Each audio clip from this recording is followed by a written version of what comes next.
لله رب الأرض ورب السماء، خلق آدم وعلمه الأسماء، أسجد له ملائكته، أسكنه الجنة دار البقاء، وحذره من الشيطان ألذ الأعداء، ثم أنفذ فيه ما سبق به القضاء، فأهبطه إلى دار الابتلاء، وجعل الدنيا لعباده دار عمل لا دار جزاء. رب اشرح لي صدري ويسر لي أمري واحلل عقدة من لساني يفقه قولي. في هذا اليوم يوم الثلاثاء الموافق 23/9/2025 معلمي اللغة العربية في مدرسة الأوائل مسابقة في النحو، أي مسابقة في الإعراب لطلاب وطالبات هذه المدرسة. تبدأ هذه المسابقة من المرحلة الإعدادية وبالأخص قرآنا عربيا، فمن هذا الباب انطلقنا وعددنا هذه المسابقة. فنبدأ المسابقة بالصف السابع والصف الثامن. طبعا المسابقة عبارة عن 3 مراحل أو 3 مستويات من الأسئلة: المستوى السهل، ثم المستوى المتوسط، فالصعب. المستوى السهل إذا جاوب أو إذا أجاب الطالب عليه يأخذ درجة أو علامة. المتوسط إذا أجاب عليه إجابة كاملة يأخذ 2 درجات. فالصعب إذا أجاب عليه أيضا يأخذ 3 درجات. الآن نبدأ أو نتعرف على طلاب الصف السابع ونتعرف على طلاب الصف الثامن المشاركين في المسابقة. نبدأ الآن بالطلاب واحدا فالآخر. نبدأ أحمد طيب. رتاج وافي. تولين المدني. رهف أبو تيم. الآن هذه مجموعة طلاب الصف السابع المتميزة. طبعا نتمنى ونرجو لكم التوفيق في هذه المسابقة. الآن سوف نتعرف على مجموعة الصف الثامن. نبدأ بالطالبة. تفضل يا أستاذ. ياسمين أبو تيم. رهف سمور. ألاء برغوث. كاميليا بركة. هذه مجموعة الصف الثامن المتميزة، نرجو لهم النجاح والتفوق في هذه المسابقة. طبعا سوف نختار أو سوف يخرج فائز واحد من هذه المجموعتين، وفي ذلك فليتنافس المتنافسون، فتنافسوا مع بعض وربنا يوفقكم. نبدأ بالسؤال السهل يكون صعب.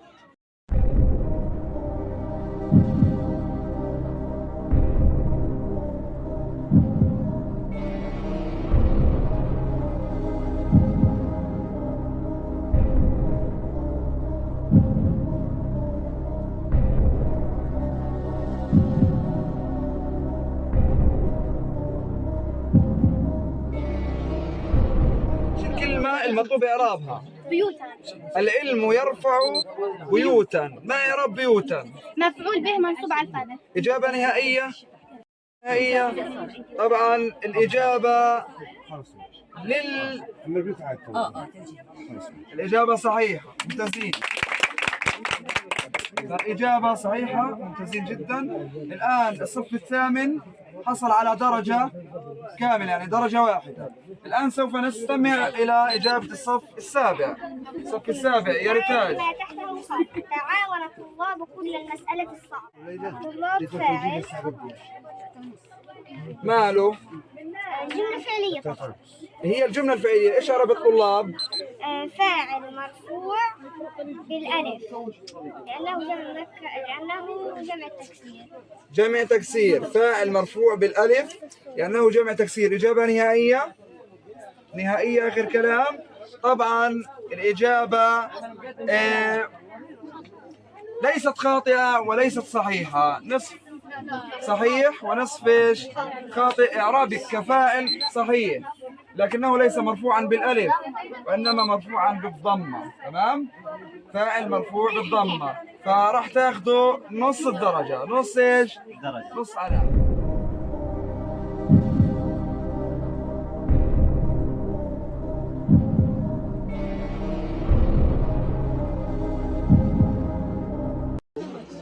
قال تعالى: الرحمن علم القرآن. الصوت. الرحمن علم القرآن. طيب ما هو السؤال؟ اعرف علم. طيب الرحمن علم القرآن، ما إعراب اللي تحته خط؟ تمام. متأكدة؟ إجابة نهائية؟ انا مش متأكدة، هم اللي متأكدين. كلكم متفقين. هيك اخذتوا درجتين، صار معكم درجتين ونص. تمام سابع؟ ننتقل الى سؤال الصف الثامن.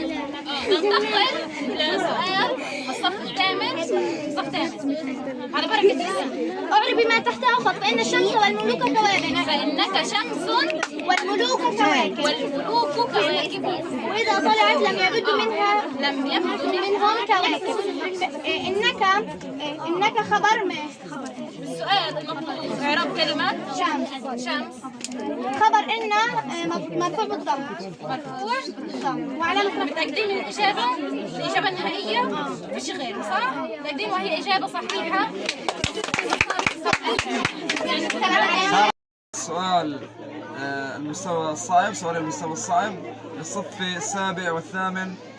فليختر فلتختر كل مجموعة سؤالا من السؤال الصعب. 1 2 3 ابدأوا.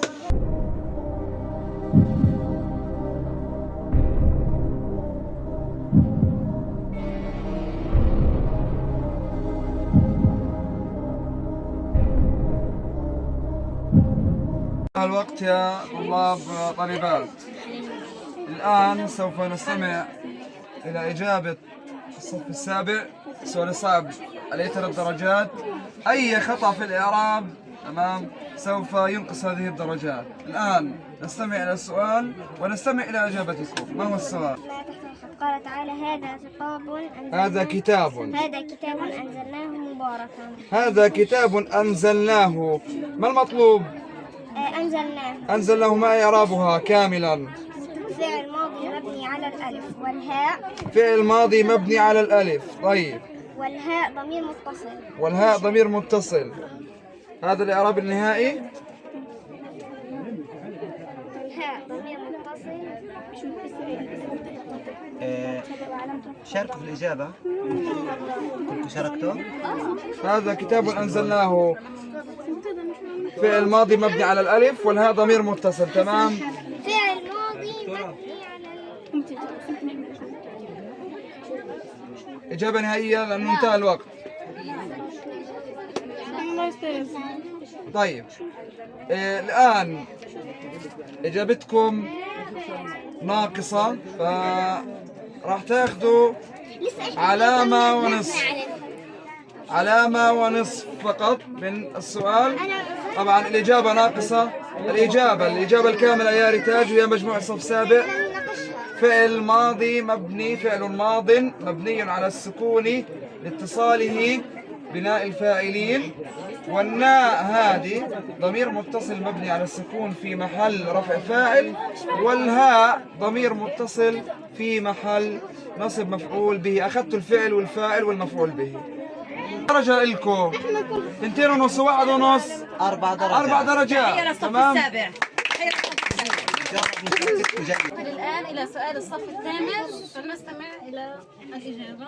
اعرب أي ما تحته خط. لولا الإسلام لظل الناس.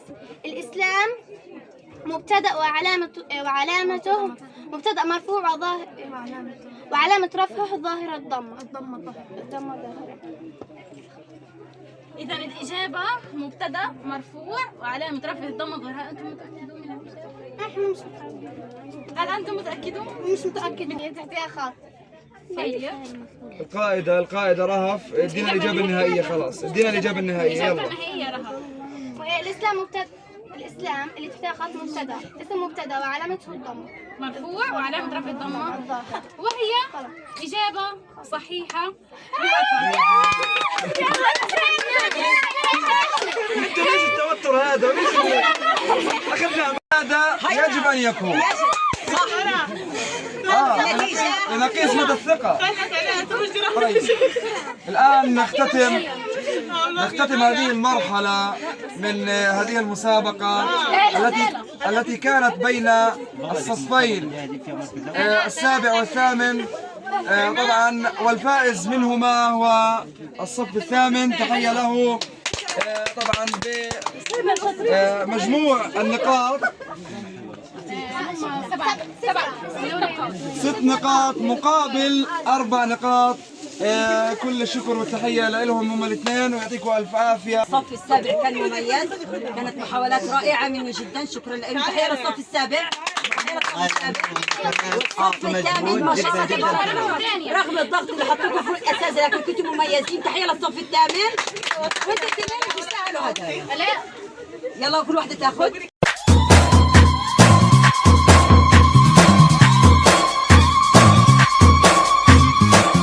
يلا وعلوا الزغاريد شهدوا صارت بالايد، يلا نعلن هالفرحة. نكمل مسابقتنا المتميزة، مسابقة الإعراب أو المسابقة النحوية لطلاب وطالبات مدرسة الأوائل. ونبدأ هذه المرحلة بالصف الثاني عشر أدبي، توجيهي أدبي، ضد الصف 11 علمي. على بركة الله. طبيعة الأسئلة كما هي كما عودناكم سابقا. قوانين المسابقة أيضا كما هي. لنبدأ الآن بالسؤال، سؤال المستوى السهل، فلتختر كل مجموعة سؤالا.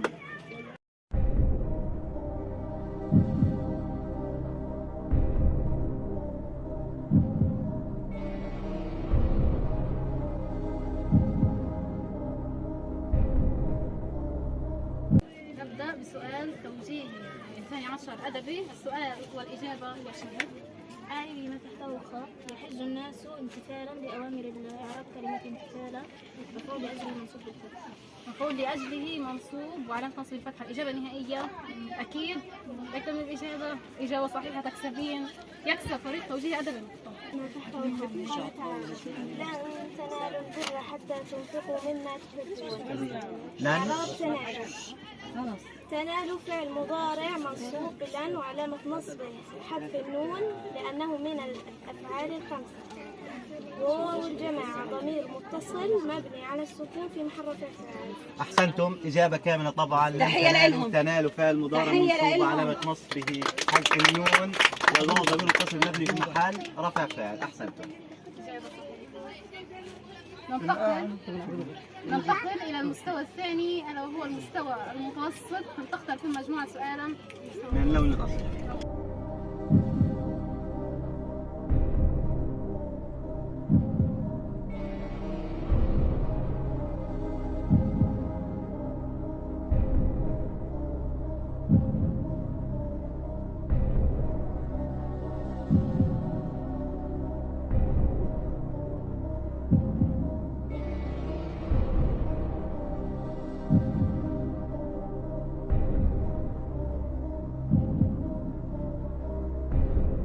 سوف تستمع لإجابة الصف 11. إجابة الصف 11. سؤال والإجابة بس اثنان. تفضلي بقراءة السؤال بصوت مرتفع. نبدأ 11.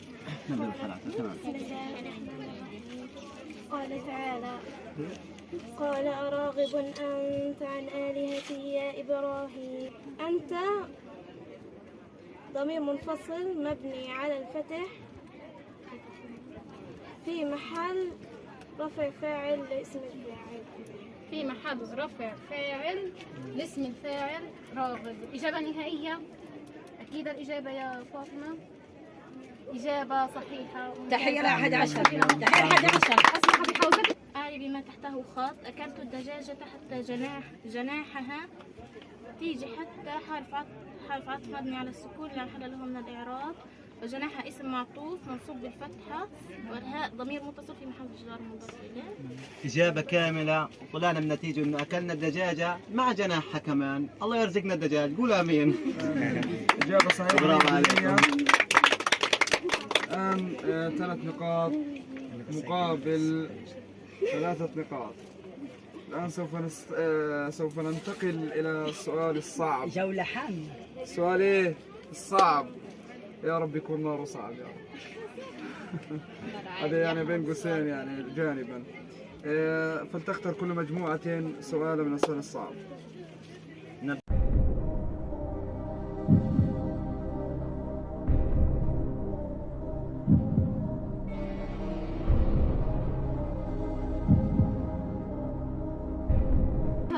نبدأ بسؤال وإجابة الصف الثاني عشر. ابدأ الإجابة يا شهد. أعرف ما تحتوي الخط. يحسبك درهم الباء يكون حرف جر مبني على الكسر لا محل له من حرف جر زائد مبني على الكسر لا محل له من الإعراب. وحسبك راح تكون اسم مجرور لفظا مرفوع محلا على أنه مبتدأ وتكون ضمير متصل مبني على الفتح في الجر. الإجابة النهائية أكيدة. إجابة صحيحة وكاملة تكسبون 3 نقاط. تحية تحية. جزاك جزيل. فهيك انت 6 نقاط. الآن ننتقل إلى سؤال الصف 11 علمي. تفضلوا سألوا الإجابة. لو كنت ذا طرف. لو كنت ذا طرف ما كنت رافضة حبي ولكن عسر الحال ولكن. ما المطلوب؟ حبي مفعول به لاسم الفاعل منصوب وعلامة نصبه الفتحة المقدرة على آخره منع من ظهور اشتغال المحل بحركة مناسبة الياء وهي الكسرة والياء ضمير متصل مبني على السكون في محل جار مضاف إليه. أنا ماليش ولا كلمة. إجابة نهائية. إجابة كاملة متكاملة صحيحة 100%. جزاك. طيب نجي سؤال مبدعات. نرجع نكرر نقول الشيء. أنتم مبدعات كمان. الآن 6 مقابل 6 تعادل. سوف نسأل ولا يختاروا من السؤال الصعب. طبعا أنا أعرف السؤال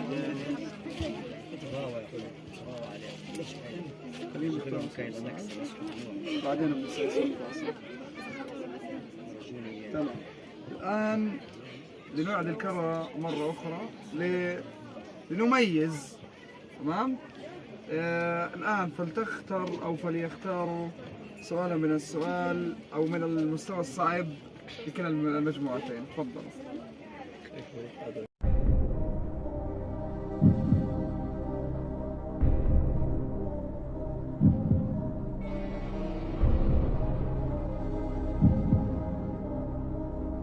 تفضل بقراءة السؤال صوت مرتفع رجاء.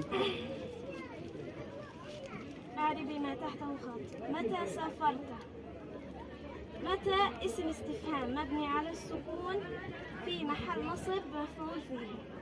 في محل مفعول به. إجابة نهائية يا فاطمة. إجابة نهائية وصحيحة أيضا. ممتازة. إجابة صحيحة. ننتقل إلى سؤال الصف الثاني عشر والسؤال والإجابة يا شهد. ما أكلت حراما قط ظرف زمان مبني على الضم في محل نصب. إجابة نهائية. إجابة نهائية. إجابة صحيحة 100%. هيك برضه بصير تعادل. تمام. اختاروا الآن سؤال من هين وسؤال من هين. هم دير بالك ما بيحبوش بس التوتر. بصراحة بدي تحية للفريقين، بدي تحية كبيرة للفريقين. طيب فعلا.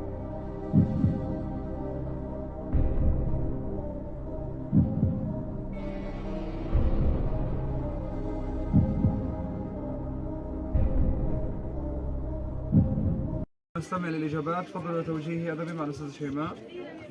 قال تعالى فأينما تولوا فثم وجه الله. إعراب فأينما اسم شرط مبني على السكون في محل نصب ظرف كان. إجابة نهائية.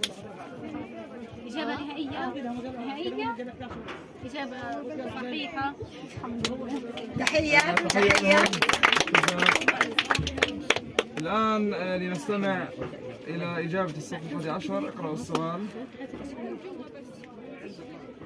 قال تعالى وكفى الله المؤمنين القتال. وكفى الله المؤمنين القتال. الآن بدنا إعراب تام لأنه هذا سؤال صعب عليه 3 درجات. أي نقص في الإعراب حتى لو كانت كلمة حننقص درجات. فقرة على ركزوا ما بدها صعوبة يعني الإجابة. تقية نقية. أنا إعراب القتال.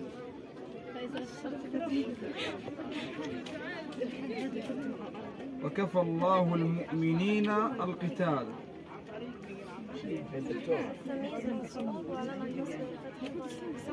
تمييز منصوب وعلامة نصبه الفتحة الظاهرة على آخره. إجابة نهائية. إجابة نهائية. طبعا للأسف إجابة خاطئة للأسف.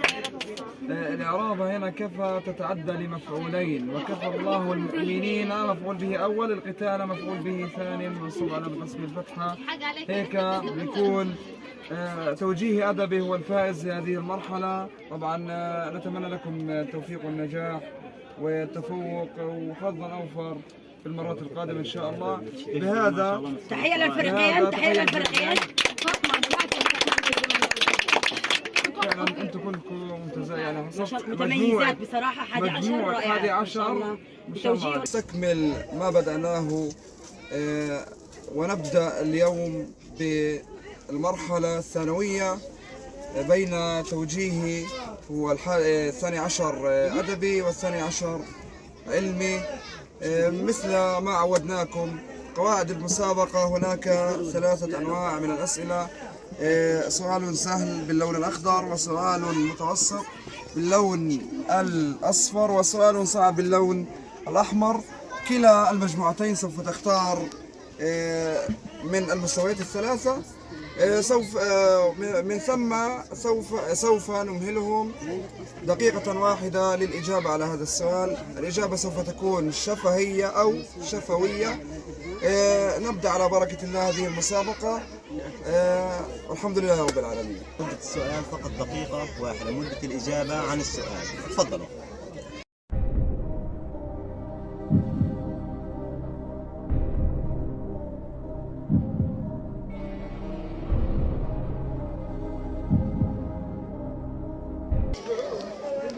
الآن سنستمع. طبعا نسينا أن نخبركم بأن السؤال السهل له أو عليه درجة واحدة، يعني هتاخذوا درجة واحدة إذا جاوبتوه كامل. السؤال المتوسط عليه درجتين، السؤال الصعب عليه 3 درجات. تمام، بدنا إجابة كاملة، لأنه أي نقص في الإجابة سوف يكون هناك مقابله نقص في الدرجات. واضح الكلام؟ نستمع الآن إلى إجابة رنيم. تفضل أستاذ شيماء. قال تعالى: قال تالله إن كدت لتردين. كلمة كدت تعرب هي من كاد. كاد هتكون فعل ماضي مبني، والتاء هتكون ضمير متصل، في ضمير متصل مبني في محل اسم كاد، وكلها هتكون اسم يعني كل كلمة كدة هتكون اسم. إجابة نهائية. إجابة كاملة. إجابة كاملة. طيب إن كدة هتكون اسم منصوب وعلامة نصبه الفتحة. عرفتيها؟ إجابة نهائية.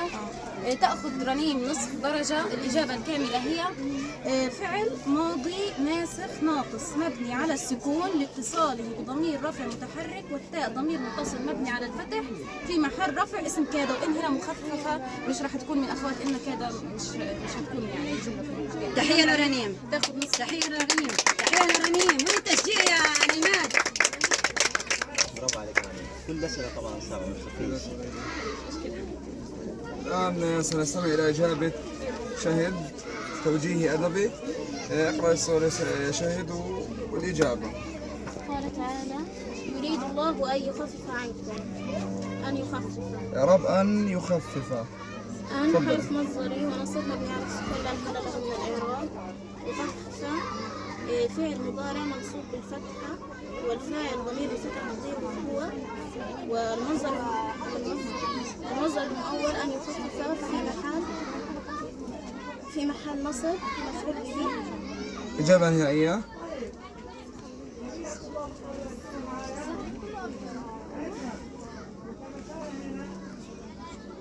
إجابة نهائية. متأكدة؟ ما نسيتي إشي يعني؟ طيب، طبعا الإجابة صحيحة 100%. ممتازة يا شهد. تأخذ زائد علامة كاملة. يريد الله أن يخفف. طبعا هذا مصدر مؤول في محل نصب مفعول به، زي ما أعربت شاهد أن حرف مصدر ونصب مبني على السكون لا محل له، ويخفف فعل مضارع منصوب بأن وعلامة نصبه الفتحة، والفاعل ضمير مستتر تقديره هو. بهيك أخذت الدرجة الكاملة. النتيجة 1 مقابل نص. طبعا السؤال الثاني هيكون عليه نقطتين. الآن اختاروا من السؤال المتوسط وابدأوا.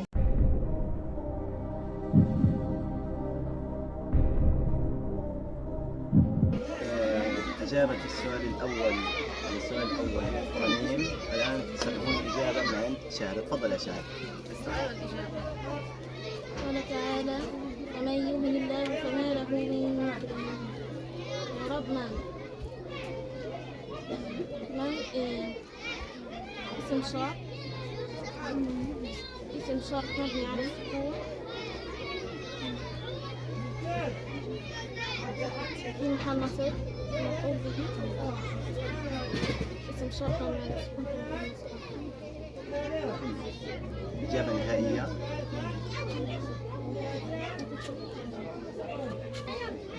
نبدأ. طب تمام، الإجابة صحيحة وكاملة. ومن يهن الله فما له من مكرم. يهن اسم شرط مبني على السكون في محل نصب مفعول به مقدم. طبعا سقفولها إجابة صحيحة 100%. فبتاخذ درجتين. يعني قديش مجموع الدرجات الآن أو النقاط؟ 3 درجات. قال تعالى: أصبح الذين تمنوا مكانه بالأمس. تمنوا هتكون فعل ماضي مبني على الفتح، واو الجماعة ضمير متصل مبني في محل رفع فاعل، والجملة الفعلية في محل رفع خبر. لا لحظة، الجملة الفعلية هتكون في محل رفع خبر، رفع في محل نصب خبر أصبح. طيب عندنا السؤال يقول الإجابة النهائية، فيش إجابة ثانية؟ طيب وأصبح الذين تمنوا مكانه بالأمس يقولون ويكأنه. تمام، أنت حكيتي تمنوا فعل ماضي مبني على الفتح، وعندنا هنا تمنوا فعل ماضي مبني على الضم لاتصاله بواو الجماعة، مش مبني على الفتح. تمام، كمل أستاذ شريف. طيب وأصبح الذين تمنوا. طبعا السؤال عليه درجتين، أنت حتاخذ درجة واحدة. تمام، مش نص، درجة واحدة. قلت انه تمنوا فعل ماضي مبني على الفتح، وهذا خطأ. وانما فعل ماض مبني على الضم المقدر على الالف المحذوف لاتصاله بواو الجماعة. وواو الجماعة ضمير متصل مبني على السكون في محل رفع فاعل. لازم أحكي على السكون؟ لا مش لازم، مش هنا الخطأ. الجملة الفعلية الآن هذه جملة صلة الموصول، وأصبح الذين تمنوا وليست في محل رفع أو نصب بخبر أصبح، وإنما صلة الموصول لا محل له من الإعراب. تمام، أنت أخطأت في مبني على الفتح وأخطأت في الجملة الفعلية هذه. ما راح تكون يعني هي خبر أصبح؟ لا. تمام؟ وين الخبر؟ وأصبح الذين تمنوا مكانه بالأمس يقولون. يعني اللي بعد هي طبعا. تمام. سقف الأرانيم كمان نشجعها. النتيجة الآن 3 مقابل 1.5. 3 مقابل 1.5. الآن ننتقل إلى السؤال من المرحلة الصعبة أو من المستوى الصعب، فلتختر كل منكما سؤالا.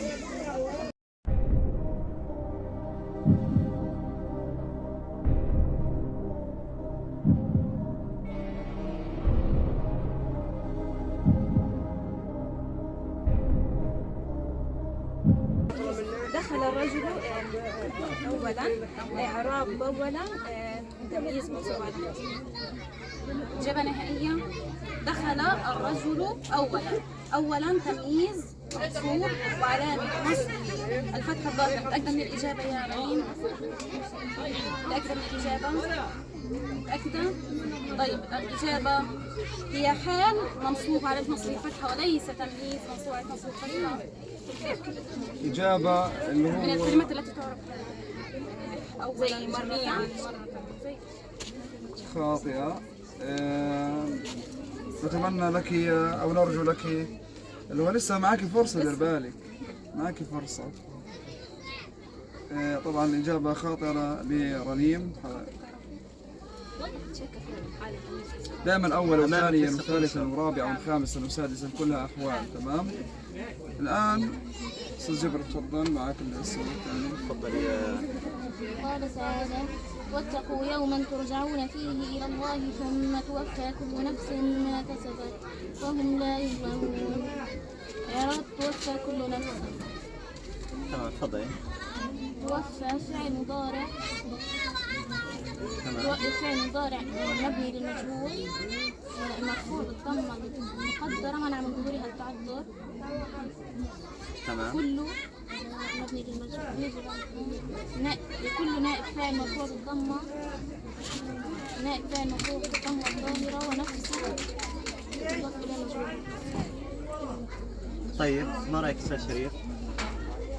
اجابه نهائيه طبعا. ثم توفى كل نفس ما كسبت. انت السؤال هذا عليه 3 درجات. والجملة توفى كل نفس في معطوفة على ما قبل. طيب تمام. توفى قلت ايه؟ فعل ايش؟ فعل مضارع مبني للمجهول. فعل مضارع مبني للمجهول. مبني للمجهول ماله؟ مرفوع بالضمة المقدرة. لماذا؟ طيب والفاعل او نائب الفاعل، انا اسف، كل نائب فاعل مرفوع على رفعه الضمة ونفس مضاف إليه مجهول. واخر حاجة ايش قلتي؟ والجملة توفى كل نفس معطوفة على الجملة. طبعا الإجابة صحيحة، فهيك يا شاهد بتاخذي 3 درجات. تحية لشهد. تحية لشهد. طبعا هيك النتيجة صارت 6 نقاط مقابل 1.5. توجيه أدبي بيفوز على توجيه علمي بفارق 4 نقاط ونصف. ألف مبارك لتوجيه أدبي، ونتمنى ونرجو الفوز إن شاء الله. لسه أنتم حتتباروا مع اللي هو الخسران أو يعني ما وفقوا الحظ أو ما توفق بين اللي هو 11. يعني لسه امامكم فرصه ترجع للمسابقه ثاني. اجتهد. جانب ثانوي من المسابقة، هذا الجانب اللي هو متعلق بالسرعة والوقت. سوف نسأل نحن اللي هو القائمين على المسابقة طالبتين، كل منهما سوف نسألهما 10 أسئلة. هذه الأسئلة متعلقة، الإجابة طبعا متعلقة بالسرعة والوقت. على 10 أسئلة هذه يوجد 10 نقاط. سوف نسأل كل منهما بالترتيب أو بالتعاقب، يعني سوف نسأل الطالبة الأولى 10 أسئلة، نحن 3، ومن ثم سوف نسأل الطالبة الثانية. ليست من ضمن يعني هي من ضمن المسابقة لكن كجانب اللي هو ثانوي ليس أساسي. فنبدأ الآن هذا الجانب من المسابقة، الجانب الرائع على بركة الله. نبدأ بالطالبة رنيم الشيخ عيد. رنيم، السؤال الأول قال تعالى: لا تطغوا فيه فيحل عليكم غضبي. لا تطغوا فيه فيحل عليكم غضبي. إعراب يحل. فعل مضارع منصوب وعلامة نصبه الفتحة. لماذا نصب؟ لماذا نصب؟ لا تطغوا فيه فيحل عليكم. فيحل الفاء اللي هي واقع في جواب الشرط. طيب أستاذ جبر. لا، الفاء عاطفة. ليست فاء عاطفة وإنما فاء سببية. هذه لا تطغوا فيه هذه فاء سببية سبقت بطلب. لا تطغوا فيه نهي. هذا تمام. فإلك نص نقطة. رنيم يقول عنتر بن شداد: لا تسقني ماء الحياة بذلة بل اسقني في العز كأس الحنظري. ما إعراب تسقني؟ بس ممكن تحكي الجملة عشان لا تسقني ماء الحياة بذلة. إعراب تسقني فقط. لا تسقني هذه تمام. لا تسقني فعل مضارع مجزوم بلا الناهية وعلامة جزمه السكون. والنون لا تسقني تمام. والنون هذه نون الوقاية. والياء لا تسقني ياء المتكلم ضمير متصل مبني في محل رفع فاعل. اشتريت كتابا مفيدة قراءته رخيص الثمن. إعراب كلمة قراءته. كتابا مفيدة قراءته رخيص الثمن. إعراب كلمة قراءته. فاعل مرفوع وعلامة فاعل. وأين الفاعل؟ أول سطر أسئلة كان ساد، دير بالك. بعده فاعل الاسم فاعل. طب ما انا فاهمه انه فاعل اسم الفاعل مرفوع وعلامه رفعه. أي سورة الرسول الرابع. قل الشاعر لا تنهى عن خلق وتأتي مثله عار عليك إذا فعلت عظيم. طب انا بدي افهم بدون ما تكتب أحسن لك، ركز معنا أفضل. طب ماشي. لا يلا. تنهى عن خلق وتأتي مثله عار عليك إذا فعلت عظيم. إيش إعراب عظيم؟ لا تنهى عن خلق وتأتي مثله إيش إعراب عار عليك إذا فعلت عظيم. يلا عار. لا تنهى عن خلق وتأتي مثله عار عليك إذا فعلت عظيم. إيش إعراب مبتدأ عار؟ مرفوع وعلامة رفعه. أستاذ جبر يلا. طيب يقول الشاعر كأنك شمس والملوك كواكب، إذا ظهرت لم يبد منهن كوكب. كأنك شمس. إيش إعراب الكاف في كأنك؟ كأنك شمس هذه كاف التشبيه اصلا. كاف التشبيه حرف مبني لا محل له. كأنك بدي إعراب الضمير الكاف. كأن وضفنا لها كأنك. بدك الكاف الثانية ولا الكاف الأولى. الكاف الثانية يا رب. كأنك المتصل الكاف. طب ماشي. طيب تمام. الكاف هتكون كأنك هتكون اسم كأن مرفوع علامة رفعه. أحسنت. اللي بعده. ربنا أخرجنا من هذه القرية الظالم أهلها. إعراب كلمة القرية. ربنا أخرجنا من هذه القرية هتكون بدل مجرور علامة جره الكسرة. عز وجل إنما جزاء الذين يحاربون الله ورسوله ويسعون في الأرض فسادا أن يقتلوا أو يصلبوا. المهم إنما جزاء الذين يحاربون الله ورسوله. إيش إعراب جزاء؟ مبتدأ مرفوع علامة رفعه. طيب أستاذ جبر. يقول عزيز مصر طبعا في سورة يوسف أعرض عن هذا. إيش إعراب يوسف؟ يقول الله تعالى شو البداية؟ يوسف أعرض عن هذا. يوسف أعرض عن هذا. يوسف بس بدنا قد إعراب يوسف فقط. قال تعالى هيهات هيهات لما توعدون. إعراب كلمة هيهات. الأولى ولا الثانية؟ الأولى. مبتدأ مرفوع علامة هيهات. لحظة هيهات اسم فعل مضارع. اسم فعل ماضي مبني. الأسئلة صار 11 سؤال. اسم فعل ماضي مبني. هيهات على الفتح تمام. وهيهات الثانية توكيد وقت. طيب كم سؤال؟ صار 11 سؤال. فقل أنذرتكم صاعقة مثل صاعقتي فإن أعرضوا فقل أنذرتكم صاعقة مثل. إيش إعراب مثل؟ ممكن الآية الثانية فإن أعرضوا أنا آسف. فإن أعرضوا فقل أنذرتكم صاعقة مثل صاعقة. إيش إعراب مثل؟ سهلة جدا. صاعقة مثل. استنى تكون نعت. 1 2 نعت 3 خلاص. درجاتي 3.5. كيف حسب درجاتك عشان نحسب السؤال بالمثل؟ الأول كم من درجة أخذت أعطيتها؟ نص درجة. السؤال الثاني درجة كاملة. السؤال الثالث درجة كاملة. السؤال الرابع درجة كاملة 3 درجات ونص. طب أنا اللي عندي يعني درجة ونص. يوسف بس هذا اللي أنا منادى. صفيا يوسف أعرض عنها. فعل مضارع مجزوم مبني على حرف العلة. هذا أول خطأ. الخطأ الثاني كأنك الكاف في محل نصب. طب ما أنا قلتها. في محل رفع. بعديها قلت. بعديها يا عيني عليك. بعديها. يوسف إيش عرفتيها؟ ما لحقتش قلت طيب هي أعرابها منال. أنا جايب لك سؤال سهل لأنه بديت توجيه معها. رنيم إلها عندي علامتين. أعربت القرية بدل وأعربت هيهات اسم. يعني 7 درجات. تحية لرنيم. من 10. تحية لرنيم. 7 من 10. قال تعالى وقلنا يا آدم اسكن أنت وزوجك الجنة. وقلنا يا آدم اسكن أنت وزوجك الجنة. إيش إعراب قلنا؟ قلنا فعل ماضي مبني على السكون فعل ماضي مبني على السكون لاتصال ابناء الفاعلين، والناء ضمير متصل مبني في محل رفع فاعل. أستاذ جبر السؤال الثاني. طيب، يقول الشاعر: يا من دعيتم للصلاة على الذي له في السماء مقامه المحمود. بدنا إعراب اسم الذي في يا من دعيتم للصلاة على الذي. الذي اسم إشارة، اسم موصول مبني مبني على السكون في محل اسمه ايش البلد الذي؟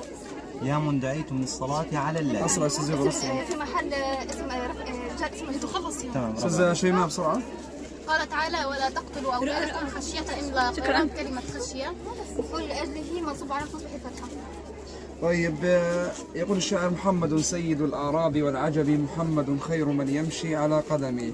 محمد خير من يمشي، إيش إعراب يمشي؟ يمشي فعل مضارع مجزوم بمن وعلامة جزمه السكون، والفاعل ضمير متصل تقديره هو. أستاذ جبر. طيب، قال تعالى: الرحمن علم القرآن. إعراب القرآن. القرآن مفعول به منصوب على فتحه فتحة. برافو عليك. أستاذ شيماء. كل مجتهد بالغ حقوقه، ولكن كل حق مقابل له واجب. إعراب كلمة كل. ولكن كل حق مقابل له واجب. إعراب كلمة كل. كل ولا كل؟ كل اسم لكن مبني على الفتح في محل نصب اسم لكنه. كل اسم هو اسم لكنه منصوب على نصب الفتحة. يقول الشاعر: من لم يمت بالسيف مات بطعنة أو بطلقة، تعددت الأسباب والموت واحد. إيش إعراب الموت واحد؟ الموت واحد. والموت واحد. إعراب الموت واحد. موت واحد. الموت حال والموت حال. الموت اللي هو اسم معطوف وعلامة عطف شو كده الواو. والموت واحد. من لم يمت بالسيف مات بطعنة، تعددت الأسباب والموت واحد. طيب أستاذ جبر كمل. يقول الله: والفجر وليال عشر. إعراب ليال. اسم معطوف علامة عطف وعلامة جره الاسم معطوف مجرور وعلامة جره الكسرة. أحسنت. قال تعالى: ومن أظلم ممن افترى على الله كذبا. إعراب ممن اللي هي أصلها مامي. الماء اللي هو حرف ممن حرف مبني لا محل له من إعراب. من ما مصدرية. من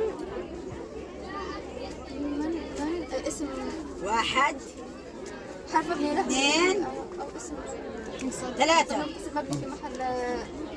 يلا على بعد السؤال. بعد الأخير. يلا اسأل. السؤال الأخير نختتم، اللي هو يقول الشاعر أيضا: كل ابن أنثى وإن طالت سلامته يوما على آلة حدباء محمول. إيش إعراب محمول؟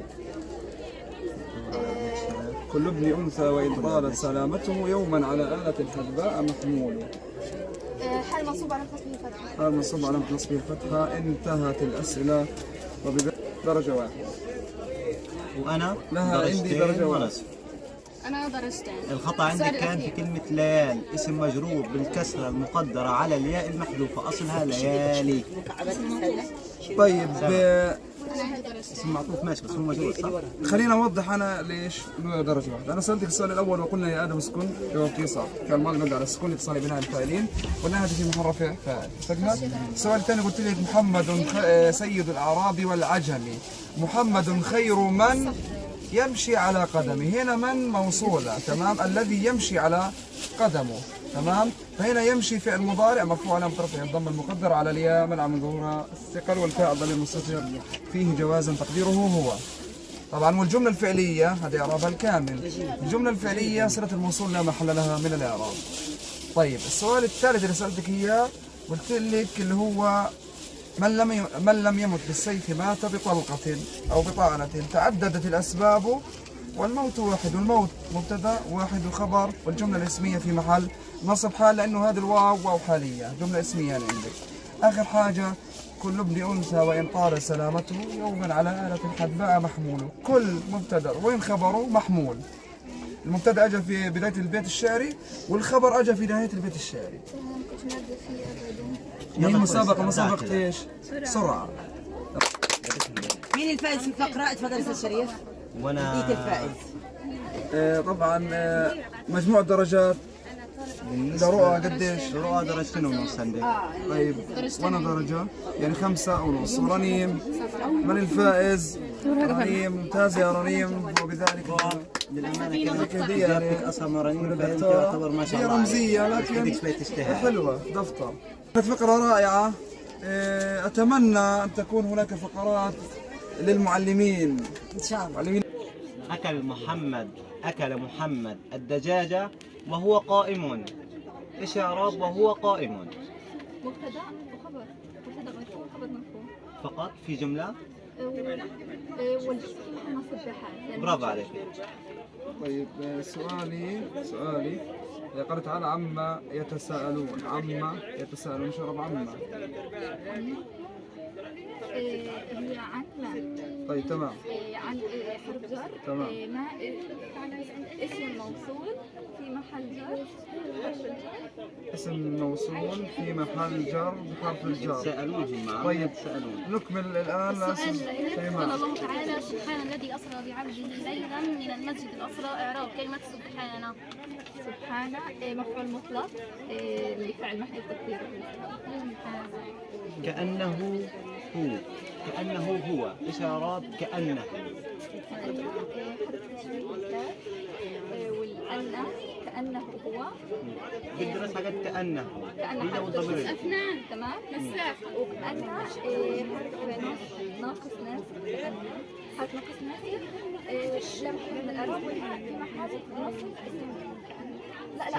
لا شريف يلا تمام. حلو.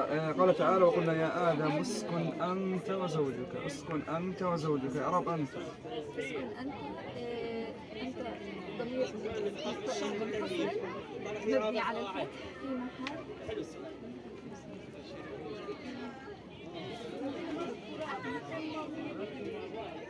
يقول يا حلا ذلكم النار التي وعدها الله الذين كفروا وبئس المصير. إعراب كلمة المصير وبئس المصير. مضاف إلى مجرور على الكسرة. عندك يا زبير. نبدأ. المعلمة خلقها حسن. إيش إعراب خلقها؟ المعلمة خلقها حسن. صحيح إعراب خلقها.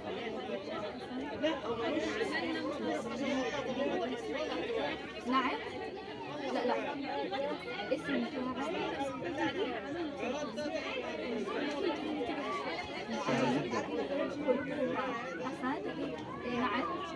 نعم سببية أتوقع. اللي بعده. طيب سؤالي يقول الشاعر وبدا محياك الذي قسماته حق وغرته هدى وحياء. وبدا محياك الذي قسماته حق. ايش إعراب حق؟ مفعول مطلق. سجماء. قال تعالى قال إني أريد أن أنكحك إحدى ابنتي هاتين. إعراب كلمة هاتين. طبعا السؤال الأخير فيا عابد الحرمين لو أبصرتنا لعلمت أنك في العبادة تلعب. إيش إعراب أنك في العبادة تلعب؟ طب ما إعراب أنك في العبادة تلعب؟ أنك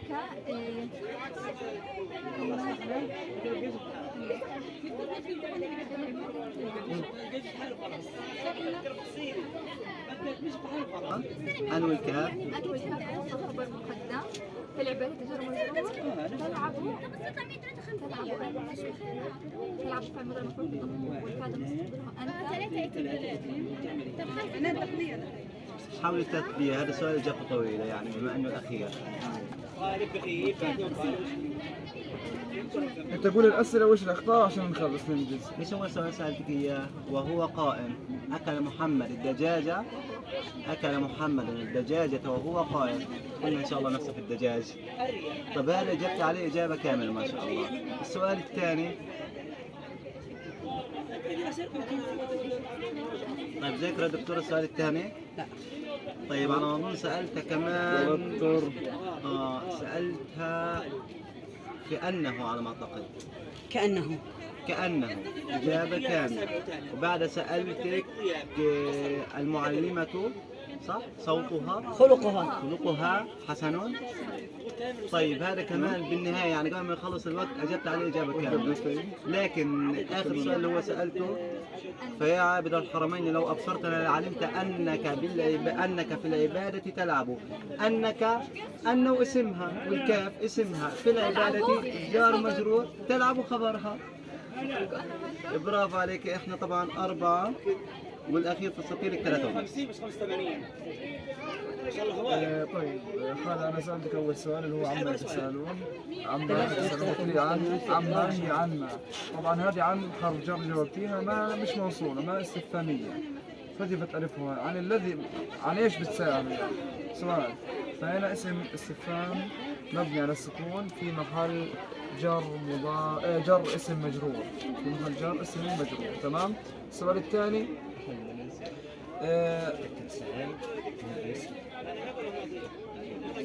قلت لك كما قلنا يا آدم اسكن. أنت هنا ضمير منفصل مبني على الفتح في محل رفع توكيد لفظي للفاعل.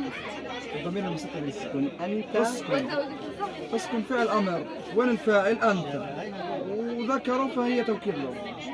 تمام. السؤال الثالث قلت اللهم صل على سيدنا محمد وبدا مخياك الذي قسماته حق. الذي قسماته حق، انت قلت لي مفعول مطلق، المفاعيل دائما منصوبه.